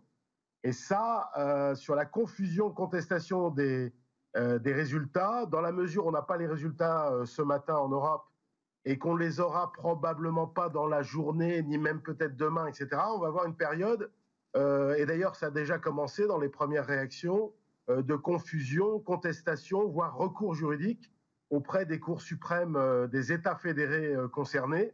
Et donc, on risque d'avoir une période de flottement qui dure un petit moment. Alors, on n'en est pas encore là, mais Donald Trump a bien parlé d'avocats, hein, il y a à peine hier, qu'il était prêt à s'armer d'avocats pour gagner cette élection. On a vu aussi, donc vous parliez de Donald Trump comme un animal politique. Un animal politique qui sait très bien manier les réseaux sociaux. C'est un peu une relation love me not avec Donald Trump et les réseaux sociaux. Absolument. Donc depuis le début, en fait, Donald Trump, déjà en 2016, a énormément utilisé les réseaux sociaux. Tout au long de sa présidence, c'était le président Tweetos qui a toujours commencé par utiliser les réseaux sociaux avant de parler à la presse, même à jouer les réseaux sociaux contre la presse. Faut pas oublier aussi qu'il vient de la télé-réalité, que c'était une star avant et qui bénéficie d'une audience considérable sur les réseaux sociaux avec 87 millions de followers sur Twitter. Est-ce qu'on va vraiment vers plus de transparence sur les réseaux sociaux? On a vu l'histoire avec l'article du New York Post avec le fils de Joe Biden qui avait des contacts avec un commerçant ukrainien. Donc ils ont pris position clairement là-dessus et tout en revenant sur la situation, en tous les cas sur Twitter. Est-ce qu'on va vraiment vers plus de transparence? Est-ce qu'on devient un tribunal du journalisme? Comment ça se présage pour les réseaux sociaux? Alors sur les réseaux sociaux, en fait, on est sur un débat qui est toujours pas tranché et qui sera pas tranché à court terme, où on est une plateforme et pas un média. Donc c'est pas aux réseaux sociaux de décider ce qui doit être publié ou pas publié. Le second amendement qui bénéficie, enfin qui protège la liberté d'expression est hyper important aux États-Unis, et Facebook en particulier veut pas se positionner pour sanctionner le mauvais contenu. Ceci dit, ils ont pris aussi la décision que Twitter avait pris dès octobre 2019 d'arrêter complètement les publicités électorales sur cette dernière semaine de campagne.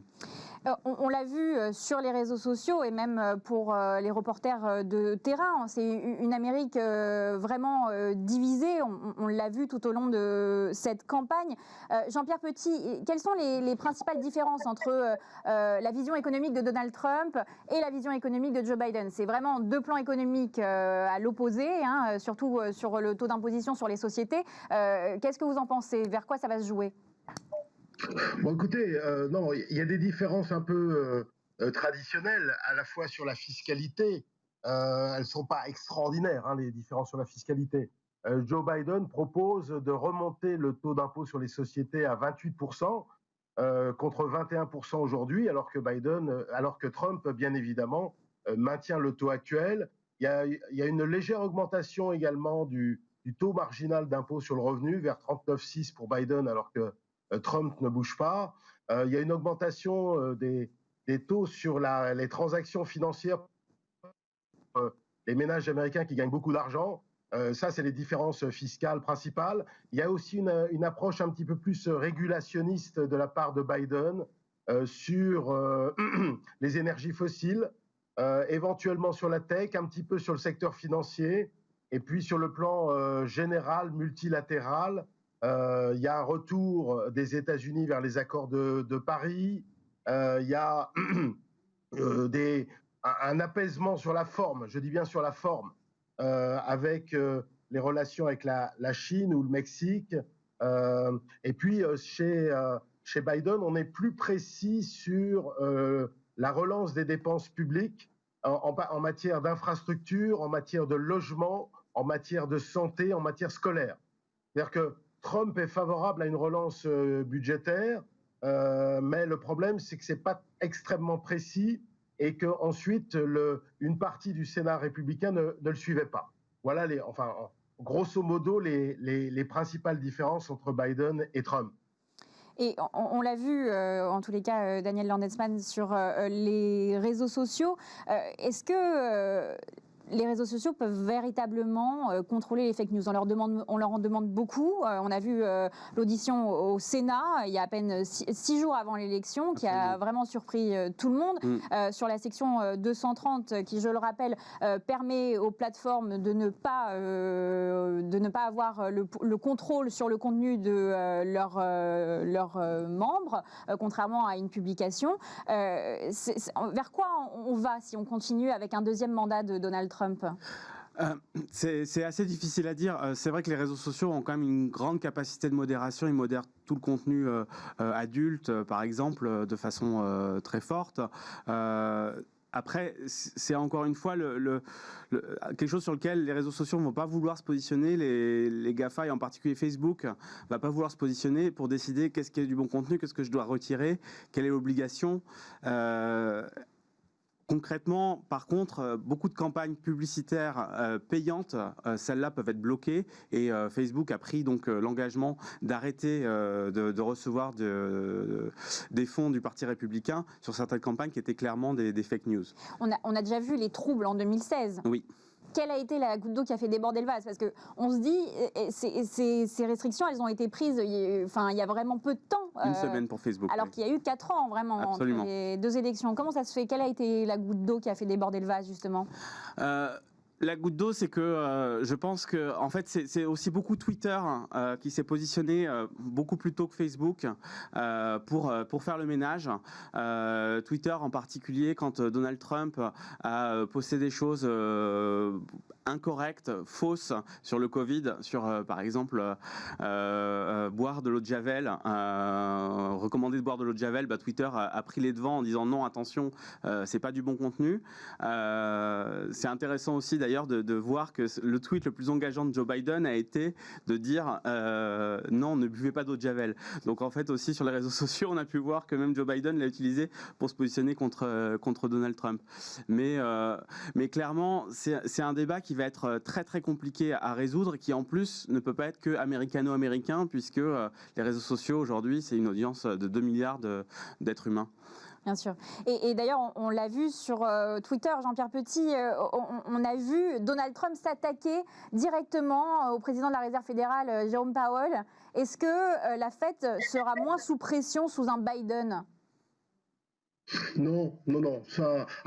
Oui, sur la forme, c'est-à-dire que je pense que Joe Biden respectera plus, effectivement, formellement l'indépendance de la Réserve fédérale. Mais je tiens à dire que lorsque Trump a critiqué la Réserve fédérale, mais ce n'était pas récemment, c'était il y a plutôt vers la fin 2018, lorsque la Réserve fédérale resserrait sa politique monétaire, il avait tout à fait raison. Et de ce point de vue, une banque centrale indépendante, ce n'est pas une tour d'ivoire dans un système démocratique, et il est normal que la classe politique, le président américain éventuellement le critique. Et de ce point de vue, il avait raison, puisque à partir de 2019, la Réserve fédérale a changé de politique monétaire et l'a plutôt assouplie. Et elle a évidemment poursuivi les choses de façon beaucoup plus profonde, évidemment, durant la première vague de la crise pandémique. Et là, on n'a d'ailleurs pas vu Donald Trump critiquer beaucoup la Réserve fédérale. Donc, je pense que de ce point de vue, la Réserve fédérale est engagée à assouplir sa politique monétaire pour très longtemps, compte tenu des problèmes accumulés avec Covid-19, compte tenu du taux de chômage, compte tenu des pressions inflationnistes qui sont très faibles et compte tenu des conditions financières qui restent très difficiles pour un certain nombre d'opérateurs américains. Donc je ne crois pas qu'il y aura beaucoup de débats au cours des prochains mois, des prochains trimestres. Il n'y aura pas beaucoup de tensions entre l'exécutif, quel qu'il soit, et la Réserve fédérale. Les préoccupations économiques, on l'a vu sur les derniers sondages de CNBC, les préoccupations économiques, c'est le sujet le plus important pour les Américains dans leur vote. On a vu un blocage au Congrès avant les élections. Est-ce que le Congrès peut tenir comme ça même après les élections, ou est-ce que même si le Sénat est républicain, on va devoir arriver à un nouveau stimulus? Non, je pense qu'il va bien falloir regarder qui est réélu ou pas au Sénat. Parce que c'était plutôt le Sénat républicain qui avait une majorité de 53 sièges sur 100 au Sénat, qui avait tendance à bloquer les velléités de relance budgétaire. Alors que Trump, lui, était plutôt assez impulsif. Il avait proposé quand même un plan de 1800 milliards, alors que les démocrates étaient sur 2200, 2400 milliards. Il n'y avait pas une différence énorme. C'est plutôt le Sénat républicain qui a plutôt freiné les velléités de relance, sachant que dans ce processus, il y avait deux éléments perturbants. D'abord, l'arrivée de l'élection, et puis la deuxième chose qui était la nomination de la nouvelle juge à la Cour suprême, qui perturbait un petit peu les choses. Mais je pense qu'au mois de janvier, lorsque le nouveau Congrès va se mettre en place, quel que soit le président, on peut envisager un nouveau plan de relance assez ambitieux. Mais tout va dépendre quand même des hommes qui composeront, notamment des républicains, qui composeront le Sénat, parce que c'est quand même plutôt certains d'entre eux qui ont bloqué les choses lors des dernières semaines. Mais dans l'ensemble, je pense qu'à partir du mois de janvier, quelle que soit la configuration, il y aura de toute façon un nouveau plan de relance. Le chômage, il est tout de même très haut à ce jour d'élection. On l'a vu aussi, il y a eu des restrictions au niveau des visas pendant la Covid et même avant pour certains pays. Ça a quel impact sur l'emploi au niveau des GAFA ? L'impact sur l'emploi, enfin les GAFA ne sont pas des gros employeurs. Peut-être celui qui a le plus profité de la crise, c'est Amazon dans les GAFA. Amazon a recruté à tour de bras pour le coup, est plutôt en bonne santé. Et on voit même le débat en France d'ailleurs, où tous les commerces sont fermés, on se retourne vers Amazon, et Amazon pense ouvrir de nouveaux entrepôts en France. Mais c'est assez marginal, c'est aucun des GAFA qui va sauver la situation de l'emploi, clairement. On a vu entre Jack Dorsey et Mark Zuckerberg, c'est quand même deux personnalités qui sont totalement à l'opposé, qui ont des backgrounds différents. Mark Zuckerberg qui a grandi à 1 heure de New York, et Dorsey qui a grandi dans le Missouri. Est-ce que leur personnalité, ça a un impact sur leur vote et sur la conduite de leur réseau social surtout? Absolument, totalement. C'est effectivement un très bon point, très intéressant. C'est que il ne faut pas aussi oublier que Twitter est le challenger versus Facebook, qui est très clairement et de loin le leader archi incontesté. Aux États-Unis aujourd'hui, 72% des votants sont actifs sur les réseaux sociaux de manière quotidienne. Et en particulier sur Facebook et sur Twitter, c'est pas forcément non plus les mêmes audiences, mais clairement Twitter, encore une fois depuis octobre 2019, donc bien avant les élections, ont décidé de mettre des restrictions, de pas accepter les publicités politiques, ont décidé non pas de censurer Donald Trump, mais quand même d'empêcher certains tweets d'être propagés, ce que Facebook n'a jamais fait. Et d'ailleurs, Joe Biden s'est fortement fâché contre Mark Zuckerberg, qui prenait quasiment aucune initiative pour contrôler les fake news. Merci. Jean-Pierre Petit, une dernière chose. On a vu que les marchés étaient plutôt calmes ce matin, même s'il y a beaucoup d'incertitudes encore sur le vote. On n'a toujours pas le résultat de certains États pivots. Est-ce que ça veut dire que les marchés avaient déjà intégré cette possible incertitude ? Non, je ne pense pas. Les marchés étaient plutôt positionnés pour un blue wave, c'est-à-dire une vague bleue. C'était une victoire de Biden et un Sénat plutôt démocrate. Et donc ça, je crois qu'il y a... les marchés sont calmes, il faut se méfier un petit peu, parce que pour l'instant, effectivement, les choses ne sont pas définitives aujourd'hui. Aujourd'hui, pour l'instant, là, en l'état actuel des choses, Biden l'emporte au niveau des grands électeurs. On attend bien évidemment les résultats de Pennsylvanie. Et donc, Biden n'a pas perdu, loin de là. et le Sénat, pour l'instant, c'est égalité. Donc le marché ne sait pas. Mais encore une fois, si jamais les choses évoluent quand même relativement mal, encore une fois, du point de vue du scénario le plus négatif qui soit, c'est-à-dire une contestation par Trump ou par Biden d'ailleurs des résultats de l'élection présidentielle, là le marché va mal réagir. Damien Landesman, merci à vous. Jean-Pierre Petit, merci également. On continue cette édition spéciale sur Bismart afin de vous dévoiler les derniers résultats en espérant encore des résultats des États pivots. On se retrouve dans quelques secondes après une courte page de pub.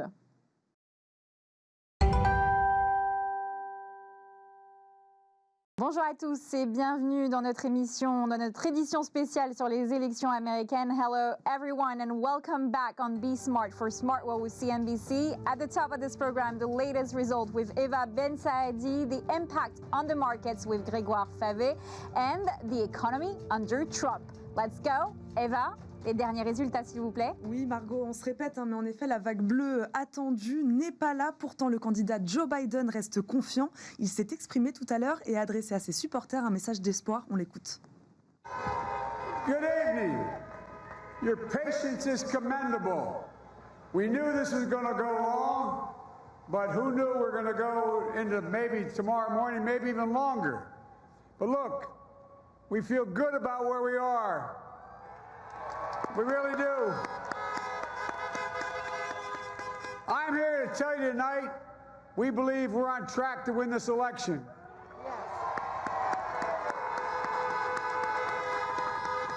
We knew because of the unprecedented early vote and the mail-in vote that it's going to take a while. We're going to have to be patient until the hard work of tallying the votes is finished. And it ain't over till every vote is counted. Every ballot is counted.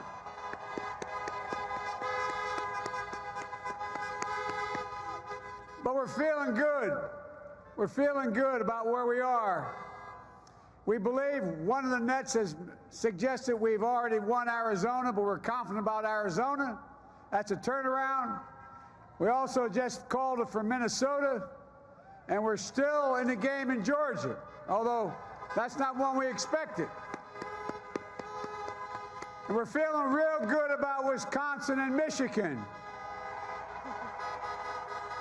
And by the way, it's going to take time to count the votes. We're going to win Pennsylvania. I've been talking to folks in Philly, Allegheny County, Scranton, and they're really encouraged by the turnout and what they see. Look, you know, we could know the results as early as tomorrow morning, but it may take a little longer. As I've said all along, it's not my place or Donald Trump's place to declare who's won this election. That's the decision of the American people. But I'm optimistic about this outcome. And I want to thank every one of you who came out and voted in this election. And by the way, Chris Coons and the Democrats, congratulations here in Delaware. Pardon? Hey, John, the Gov, yeah, the whole team, man. You've done a great job. I'm grateful to the poll workers, to our volunteers, our canvassers, everyone who participated in this democratic process. And I'm grateful to all of my supporters here in Delaware and all across the nation. Thank you, thank you, thank you. And folks, you heard me say it before. Every time I walk out of my grandpa's house up in Scranton, he'd yell, Joey, keep the faith. And my grandma, when she was like, faith, guys, we're going to win this. Thank you, thank you, thank you. Il faut être patient et attendre tous les votes, a-t-il déclaré, et nous allons gagner. Voilà comment il termine cette déclaration. Donald Trump a évidemment réagi. Il accuse les démocrates de vouloir voler l'élection. Nous ne les laisserons pas faire, avertit le président. Il prévoit, lui, de prendre la parole plus tard dans la soirée. Un point sur les derniers résultats, Margot, des petits États en nombre de grands électeurs. Donald Trump remporte le Montana et le Nebraska. Joe Biden gagne l'État de Rhode Island. Donald Trump remporte aussi l'Iowa avec ses 6 grands électeurs. Et Joe Biden, lui, remporte l'État du Minnesota. Nous attendons toujours, bien sûr, le décompte des votes dans les grands États clés comme le Wisconsin, le Michigan ou la Pennsylvanie. Difficile donc d'imaginer à ce stade une victoire de l'un ou de l'autre dans les prochaines heures. Joe Biden compte pour l'instant 223 grands électeurs contre 209 pour Donald Trump. Merci Eva. Grégoire, on en parlait avec Jean-Pierre Petit, les marchés sont calmes, mais il faut se méfier. Oui, effectivement, l'humeur des marchés peut évoluer très très vite, hein. Mais pour l'instant, les marchés effectivement sont plutôt calmes et modérés, ce qui est effectivement pas la caractéristique première des marchés financiers, surtout quand il s'agit de réagir à chaud à des événements aussi importants que l'élection américaine. Mais je crois que les investisseurs ont fait leur devoir depuis l'élection de 2016, qui avait été vécue comme une surprise et une rupture très importante par rapport à ce qu'on attendait, ce qui avait provoqué des réactions de marché très très violentes au moment des premières annonces de résultats. Là, je pense que les investisseurs ont évité de prendre des paris trop forts sur le résultat de cette élection. Bien leur en a pris. Les réactions de marché sont plutôt modérées. Alors, on a tendance à effacer un petit peu la hausse des marchés actions qui a pu apparaître pendant la nuit au moment où le momentum Trump était en train de se mettre en place et on écartait l'idée de cette vague bleue qui était le scénario de rupture en fait pour les investisseurs, hein. C'est-à-dire des marges de manœuvre politique très importantes pour Joe Biden avec notamment une majorité au Sénat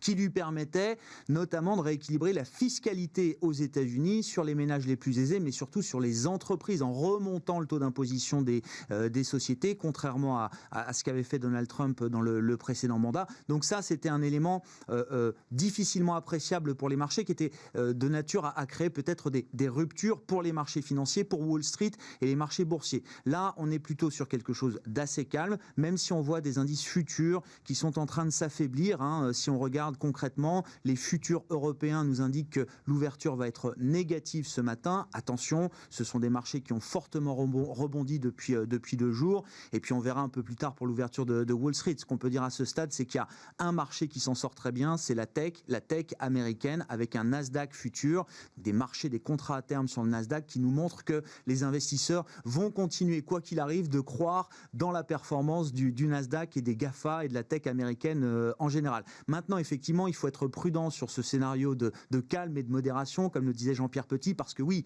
il y a quand même un scénario central désormais, c'est celui d'une élection très serrée au final, avec le risque de contestation. Et ça, c'est flagué depuis le départ chez les sondeurs, chez les investisseurs, le risque d'avoir des batailles devant plusieurs juridictions jusqu'à la Cour suprême fédérale. Et évidemment, si ce scénario se durcit, s'étend, se prolonge dans le temps jusqu'à mi-décembre, pourquoi pas au-delà, évidemment, c'est un scénario d'incertitude qui peut perturber la bonne marche des marchés financiers.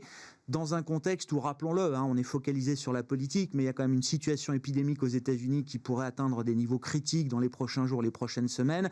Donc ça peut être un cocktail un peu négatif à court terme pour les marchés. Donc prudence évidemment, mais c'est la prudence qui domine en ce moment sur les marchés financiers, sur les marchés actions, et puis on le voit également sur le niveau des taux d'intérêt, les obligations d'État américaines, avec des taux d'intérêt qui ont plutôt tendance à se replier. Ce sont traditionnellement des valeurs refuges, donc le 10 ans américain recule, et puis le dollar se renforce un petit peu ce matin. Là aussi, le dollar qui fait office généralement de valeur refuge quand on ne sait pas trop comment se positionner sur les marchés. Merci Grégoire. Et vous le savez, le Congrès risque de rester divisé avec la Chambre des représentants pour les démocrates et le Sénat pour les républicains, ce qui pourrait compromettre les chances d'un accord sur un nouveau stimulus économique. L'analyse de CNBC. I think that the market was discounting a blue wave, and I think that was evidenced by the run-up we had in after-hours trading early on, and plus the increase in bond yields. But I think once it was apparent that we are not going to get the blue wave, that we're likely, at a minimum, to end up with a divided Congress and Senate. The likelihood of getting any stimulus done or anything else that was being discounted has declined dramatically, and while I'm positive about the market, whether Trump wins or Biden wins, I think the Biden victory would have given more of immediate lift given the size of the stimulus that would be likely if he is elected president with a Democratic Congress, without or a Democratic Senate. Without a Democratic Senate, it's just going to be more gridlock in Washington. I'm kind of surprised to hear you say you're positive on the market regardless of who wins tonight, Scott, because it wasn't all that long ago that you were anything but. Well, yeah, Scott, I'm manic that way, No, but more seriously, look, I've been pretty negative over the last month or two because the seasonals have turned against us. I've come to understand that given the liquidity that's coming into the market based upon the support of the bond market and, other markets by the Federal Reserve, that all this liquidity has to go somewhere. And when you look at valuations on stocks versus where we, versus what bond yields are, the valuation makes a lot of sense. And as a matter of fact, it's probably fairly valued. I think the big surprise I had relative to my original views back in March and April was that I didn't expect to see corporate earnings come back as strongly as they did. Et nous sommes en plateau avec Wilfried Galland, directeur stratégie chez Montpensier Finance. Quelle est l'incidence là sur les taux? On vient d'avoir les derniers résultats de certains États. Quelle est l'incidence? En fait, je pense que l'incidence, on peut d'abord la tracer justement sur le scénario d'une élection contestée et sur ce discours qu'on vient d'avoir de Donald Trump, totalement incendiaire, sur le fait qu'on était en train de voler l'élection au peuple américain. Je cite ces termes. Et donc de chauffer à blanc un électorat qui en plus ne demande que ça, pour sa frange la plus extrême, et ça, les marchés n'aiment pas, donc c'est un signe d'incertitude, c'est un signe de grande tension, et donc qu'est-ce qu'on fait dans ce cas-là? On achète du dollar, donc le dollar remonte, et on achète des taux et des treasuries américains, et donc les taux américains baissent. On était à 0,89 en début de nuit, on est à 0,79. Effectivement, on a perdu ce qu'on avait gagné dans un espèce de rallye précédent, mais néanmoins, ça se voit que la tension, elle est là. On pensait avoir une élection certes compliquée, mais avec un processus assez cadré d'un point de vue à la fois du comptage, parce que maintenant on a quand même fait beaucoup de progrès sur le comptage des voix aux États-Unis. On n'est plus à vérifier que les cartes sont bien préférées au bon endroit. On n'est plus dans cet état d'esprit-là. Donc on a fait beaucoup de progrès. Mais si effectivement on met le ressentiment et l'amertume des peuples, on la chauffe à blanc et on lance tout ça dans un contexte épidémique qui est compliqué, c'est vrai que là on va vers quelque chose de plus incertain et donc les marchés réagissent de façon totalement naturelle en attendant peut-être la fête demain qui va nous dire vous inquiétez pas, je suis là. Et est-ce que les marchés peuvent encore absorber un nouveau choc si on a un véritable vote contesté avec Donald Trump qui dit les démocrates volent l'élection? Les marchés vont forcément l'absorber. Et ils vont l'absorber. Pourquoi? Parce qu'on va avoir effectivement la Réserve fédérale américaine qui très vite va nous dire « Moi, je suis là pour que justement le marché ne se disloque pas ». Donc oui, y avoir de la volatilité, oui, y avoir des baisses de marché, évidemment. Ça me paraît clair dans ce scénario-là. C'est vrai que les marchés, là, on le voit, les indicateurs futurs sont en train effectivement de tomber assez nettement en Europe. Mais néanmoins, la Réserve fédérale est là pour nous dire, dans le cadre de son mandat d'ailleurs, c'est pas le mandat de la BCE, la BCE c'est l'inflation. La Fed, son mandat, c'est je veux de la croissance économique, donc du chômage très bas, je veux de l'inflation effectivement basse, et je veux que le système financier fonctionne, donc pas de dislocation. Demain, c'est ce qu'elle va nous dire. Donc ça va forcément, c'est un espèce de filet de sécurité sur les marchés, mais ça ne veut pas dire pour autant qu'on a une stabilité qui va arriver. Non, on va effectivement avoir des moments compliqués. Ça va être le moment, je pense, de garder la tête froide sur les marchés. Vous parlez justement du Congrès divisé. Oui. Est-ce que ça peut être un blocage pour un nouveau stimulus au Congrès? On regarde ce sujet de CNBC. Well, Shep, NBC News is now projecting that Democrats will maintain their majority in the House. Now, this is something that had been expected. The real question now is going to be how large that majority will be. We had heard from some top Democrats that they could expand their number of seats by anywhere from 10 to 12. But House Speaker Nancy Pelosi has not wanted to make any predictions. Perhaps she doesn't want to jinx it. But NBC News now projecting that Democrats will maintain their majority in the House.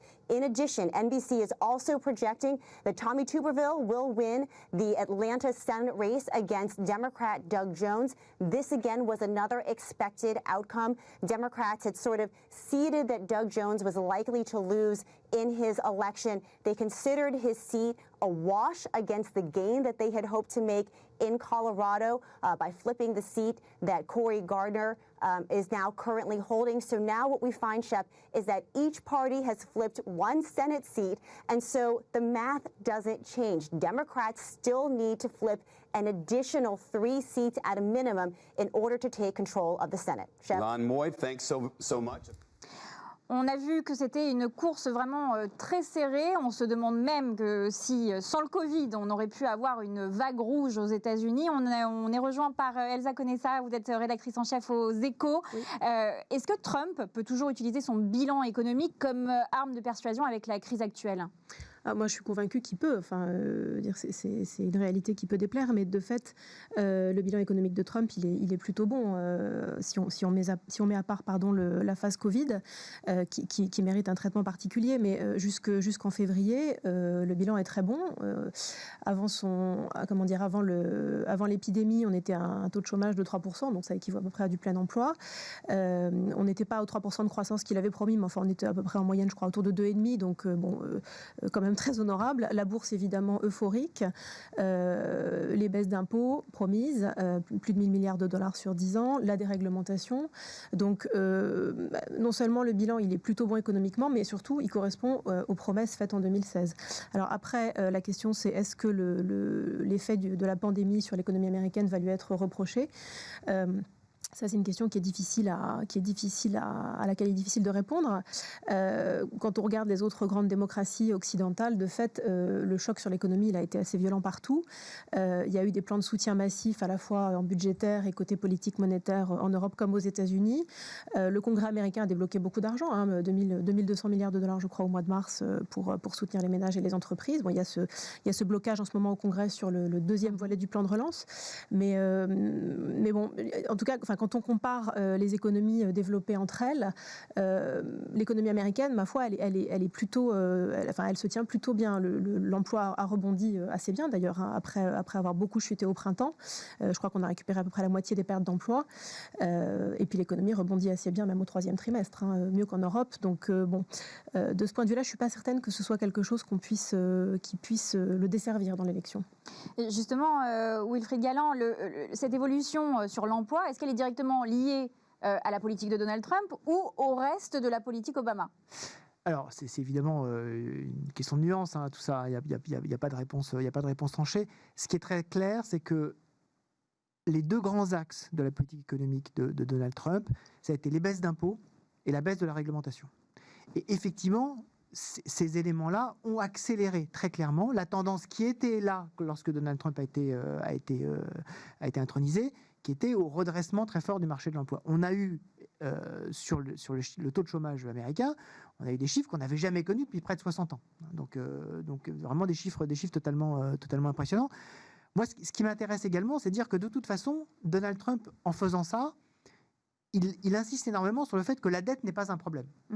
En tant que bon magnat d'immobilier new-yorkais, il dit moi de toute façon la dette c'est pas un souci. Et je pense que ça va faire partie de son héritage, quel que soit l'avenir. C'est-à-dire que si repasse ou si Biden passe, et quelle que soit la tonalité du Congrès, on voit aujourd'hui que le fait d'avoir une dette de plus en plus importante pour effectivement avoir cette fameuse économie sous haute pression dont parlait Janet Yellen, le prédécesseur de Jérôme Powell, et avoir ce taux de chômage très très bas, utiliser la dette pour ça, est quelque chose qui est là aujourd'hui pour durer. Et ça, je pense que c'est un des héritages de Donald Trump, et que quelle que soit la tonalité future, c'est quelque chose qui va durer pour longtemps. Il y a un autre héritage, je pense, qui va perdurer de Trump, c'est cette question des délocalisations. En fait. C'est le premier homme politique vraiment à avoir posé ce sujet, à avoir imposé ce sujet au centre du débat. C'était avant plutôt quelque chose qu'on entendait, en tout cas en Europe, du côté de l'extrême gauche. C'est le premier à avoir vraiment mis ce sujet des classes moyennes qui souffrent de la désindustrialisation du cœur de l'Amérique au cœur du débat, sans a priori idéologique. Et ça, c'est quelque chose, je pense, qui va rester. Alors après, effectivement, on peut discuter dans le bilan pour savoir si si oui ou non il a réussi à faire revenir les usines. C'est pas très concluant pour l'instant. D'un autre côté, bon, ce sont pas des mouvements qui se font en 6 mois. Les entreprises, elles raisonnent pas à 6 mois sur ce genre de sujet. Mais le sujet du protectionnisme, du libre-échange est devenu un vrai sujet politique. Et les démocrates, en fait, ont changé complètement de position sur ce sujet-là. Hillary Clinton avait changé aussi de position. Joe Biden, comme elle, qui est plutôt libre-échangiste, n'est plus du tout sur cette ligne. Il a remis effectivement un thème de souveraineté au milieu de thèmes économiques qui étaient uniquement axés sur le taux de croissance et la capacité globale de monter la richesse générale générée par le système.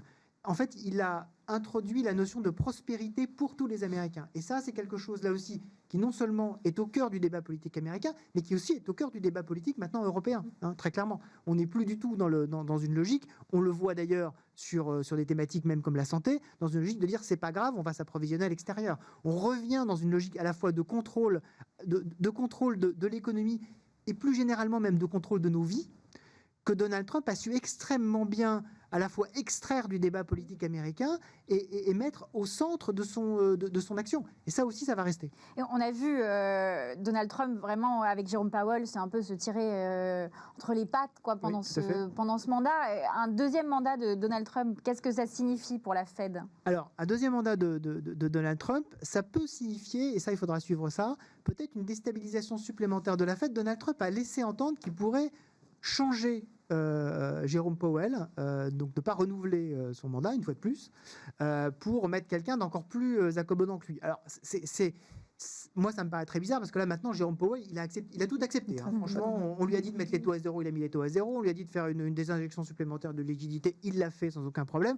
Là aussi, Donald Trump a inséré une sorte de hiérarchie des normes dans la politique américaine, dans la politique économique américaine. C'est l'exécutif et le législatif qui décident. Et la Fed est là au soutien. Et maintenant, aujourd'hui, les banques centrales, que ce soit la Fed ou la Banque centrale européenne, nous disent c'est d'ailleurs un renversement extraordinaire, disent aux États, allez-y dépenser, moi je suis là pour vous soutenir et je suis là pour faire en sorte que tout se passe bien. Donc on n'est plus du tout dans une logique qu'on a connue entre 2008 et 2016-2017, où c'était les banques centrales qui généraient en fait toutes les initiatives qui étaient vraiment à la manœuvre. Là maintenant, on a l'impression que les banques centrales font ce qu'on leur dit de faire.